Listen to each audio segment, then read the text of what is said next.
Welcome to G3 media. Secunderabad అస్తిత్వం ఆత్మగౌరవాన్ని కాపాడుకునేందుకు ఈ నెల 17వ తేదీ ఉదయం 9 గంటలకు శాంతియుత ర్యాలీ నిర్వహించనున్నట్లు మాజీ మంత్రి సనత్ నగర్ ఎమ్మెల్యే తలసాని శ్రీనివాస్ యాదవ్ తెలిపారు. సికింద్రాబాద్ రైల్వే స్టేషన్ నుంచి clock tower, Patny, paradise circle మీదుగా ఎంజీ రోడ్లోని మహాత్మా గాంధీ విగ్రహం వరకు ఈ ర్యాలీ కొనసాగుతుందని చెప్పారు. 220 ఏళ్ల చరిత్ర కలిగిన సికింద్రాబాద్ లో అనేక చారిత్రక కట్టడాలు, లష్కర్ బోనాల వంటి సంప్రదాయాలు ఉన్నాయని తెలిపారు. ప్రజల అభిప్రాయాలను పరిగణలోకి తీసుకోకుండా సికింద్రాబాద్ పేరు, స్వరూపం మార్చేందుకు ప్రభుత్వం కుట్ర చేస్తోందని ఆరోపించారు. గాంధీ స్టాచ్యూ వరకు ఈ ర్యాలీ కొనసాగుతుంది.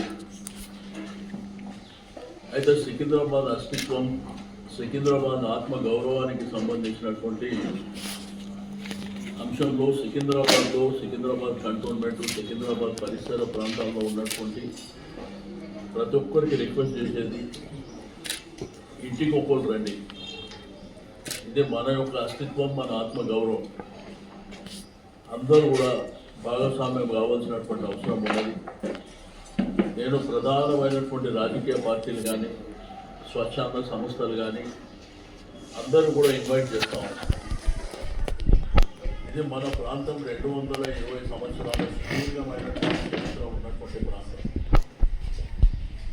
మీకు సికింద్రాబాద్ రైల్వే స్టేషన్ కావచ్చు, గాంధీ కావచ్చు, పొద్దారం కావచ్చు, అదేవిధంగా రాష్ట్రపతి విడిది కావచ్చు, కంటోన్మెంట్ కావచ్చు, ఉస్మానియా యూనివర్సిటీ ఆర్ట్స్ కాలేజ్ కానీ, మహబూబ్ కాలేజ్ కానీ, అంటే విద్యారంగ సంస్థలు. రెండవది, దీనికి ఒక ప్రధానమైనటువంటి చరిత్ర ఉంది, లష్కర్ బోనాలు.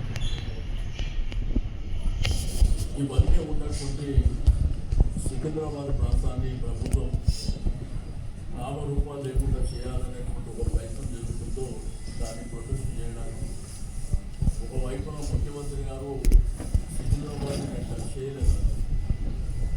మరి ఎందుకు నార్త్ జోన్ ఆఫీస్ మల్కాజిగిరి అయితే చెప్పవలసినటువంటి అవసరం. మాంకాలి కానీ, బోండా మార్కెట్ కానీ, బేగంపేట ప్రాంతాలు కానీ ఎందుకు మల్కాజిగిరి కమిషనరేట్ పెట్టలేదు? ఎందుకు అక్కడ పోలీస్ డిపార్ట్మెంటు మరి మల్కాజిగిరి కమిషనరేట్లో పనిచేస్తుందో చెప్పవలసినటువంటి అవసరం ఉంది.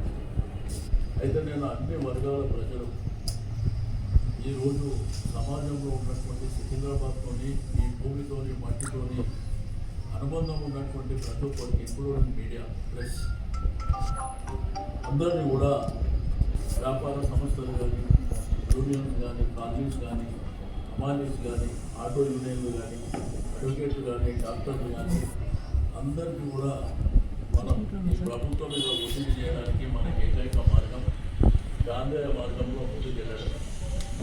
దీనికి ముఖ్య అతిథిగా కేటీఆర్ గారు, మరి అదేవిధంగా గౌరవ శాసనసభ్యులు, శాసన మండలి సభ్యులు వీళ్ళందరూ సంఘీభావంగా రేపు వస్తూ ఉన్నారు. కాబట్టి దయచేసి సికింద్రాబాద్ ప్రాంత ప్రజలందరికీ రిక్వెస్ట్ చేస్తున్నాం,